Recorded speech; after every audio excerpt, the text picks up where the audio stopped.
Hey guys, welcome to Charming Channings. That's me, Channing, behind this massive cake that we are going to be decorating together today. This was a 4-tiered wedding cake that is getting decorated with traditional vintage piping, and it was beautiful at the end. I'm so excited to share the process with you guys. To get started here, I'm going to use my round cookie cutter. I'm going to just find the right size that I'm looking for the right shape of the draping, and that's just going to help me keep everything spaced properly and going the same height and width of the circle. All of that just help keep it all very even. So I'm going to use that lightly and stamp it into the icing so I can see a slight mark where I should pipe.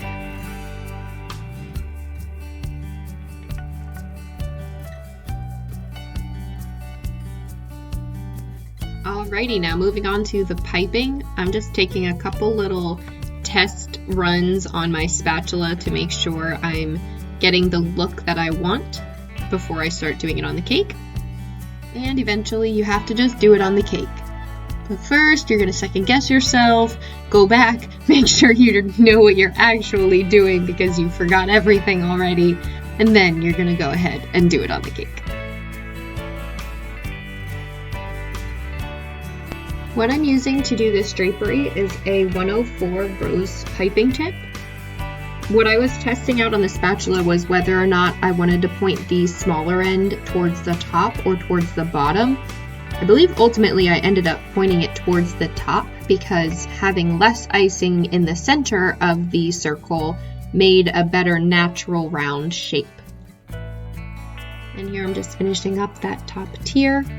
This one was probably the hardest because it was so small that you could only fit a few on there, so you really had to make sure they were spaced properly.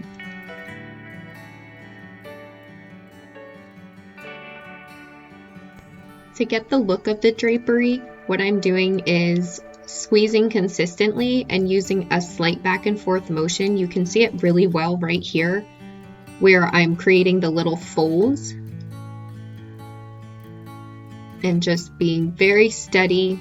The key is a consistent pressure so that everything is staying the same size.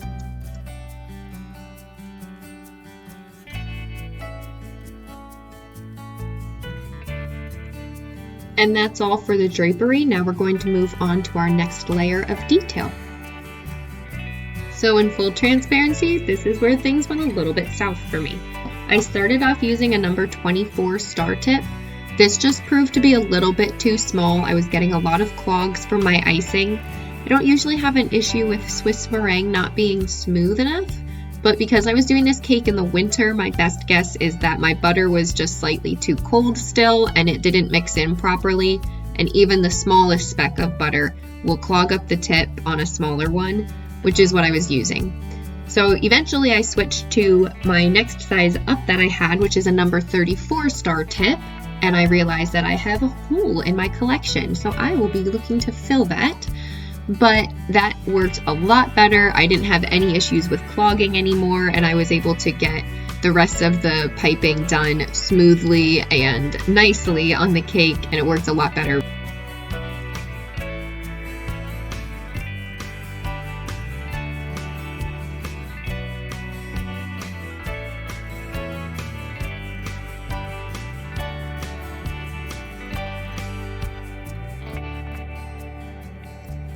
Now that I have both layers on the drapery, I'm going to go ahead and start doing the first layer of the border.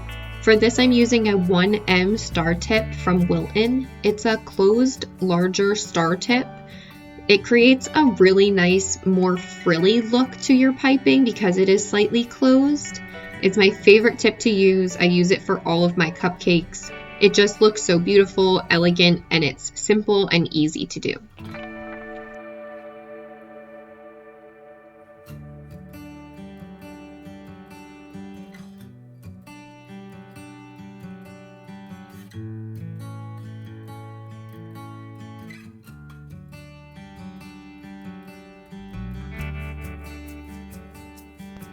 Next, I'm going to go ahead and do my second layer of the border. For this, I'm using a number 32 star tip. And then I'm just going to position it right on the top half closest up against the cake on top of the first border that's down.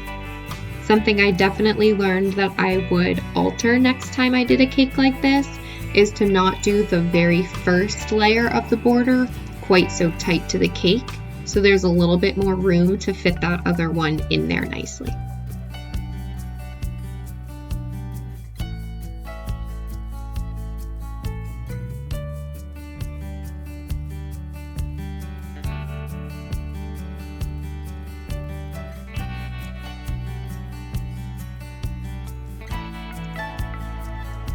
To finish off the top of the cake, rather than following the pattern of doing a double border, I chose to just do a single border using the smaller piping tip that I had chose. I did this because I didn't want too much icing up top. The bride did have a cake topper, so I didn't want to pile too high that it would hide it or take away from the topper that she had chosen to put on.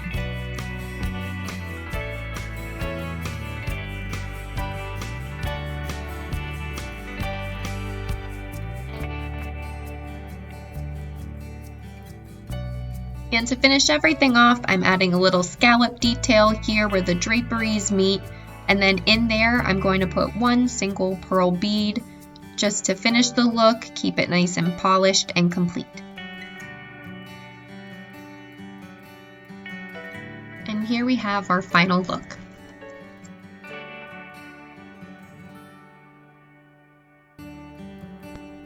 I hope you guys enjoyed this close-up view of decorating a vintage wedding cake.